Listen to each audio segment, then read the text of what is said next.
آپ کو انوار رمضان کی اس خصوصی افطار ٹرانسمیشن میں خوش آمدید کہتے ہیں کہ 21 نیوز کے پلیٹ فارم سے میں آپ کی میزبان ردا سیفی، اور میرے ساتھ ہمیں اب چونکہ وقت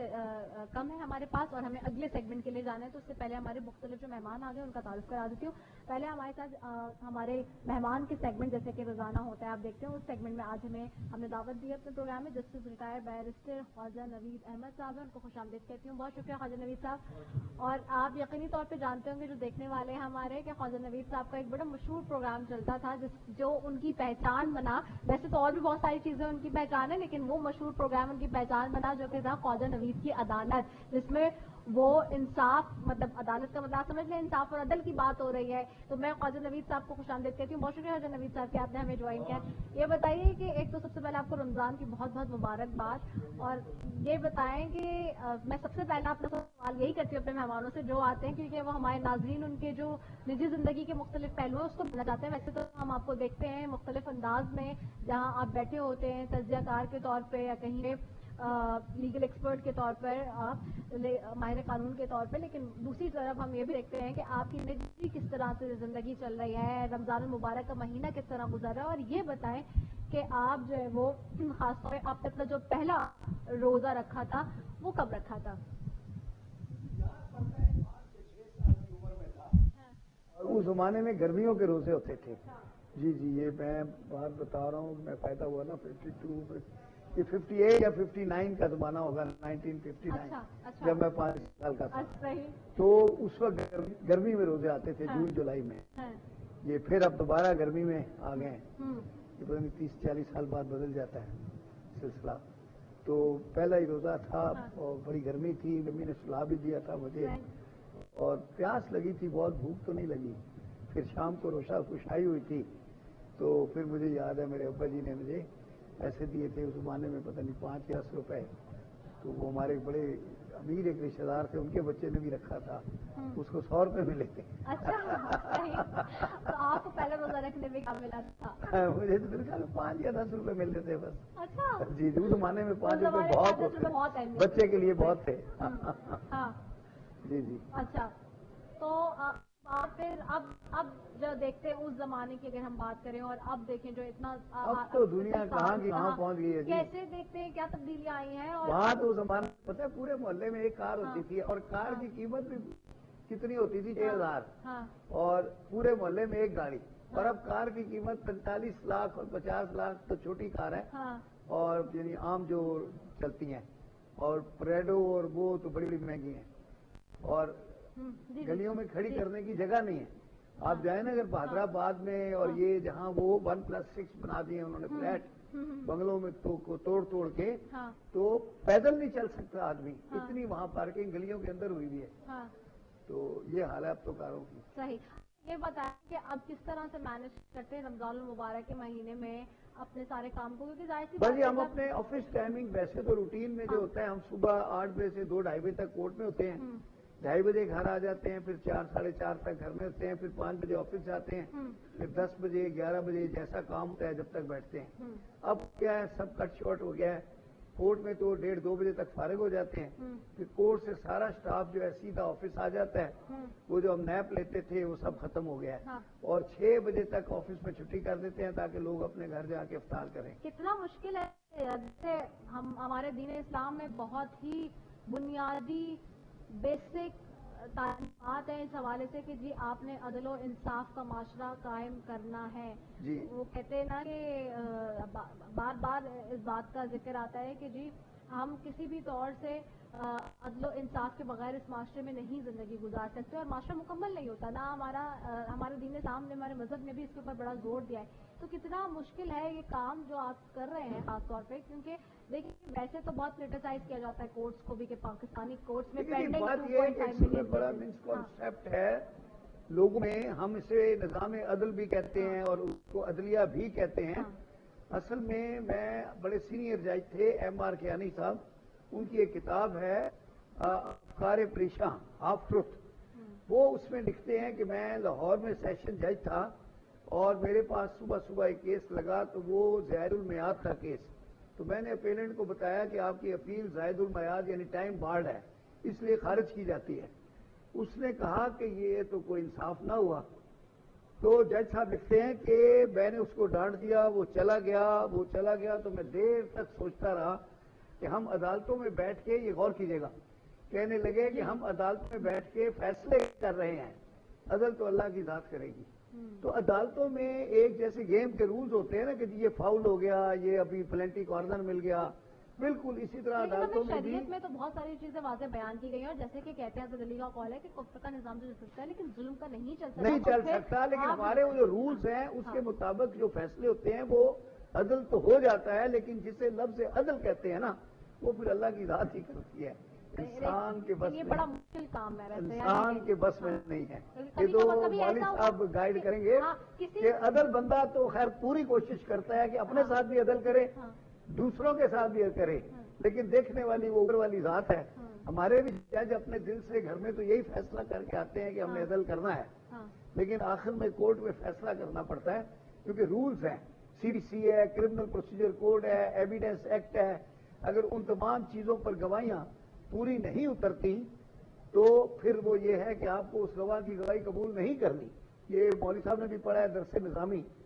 اس میں بھی یہی چیزیں بتائی جاتی ہیں کہ آپ کس طرح سے گواہ کی۔ ایسا ہوا ہے خواجہ نوید صاحب، یہ بتایا کبھی ایسا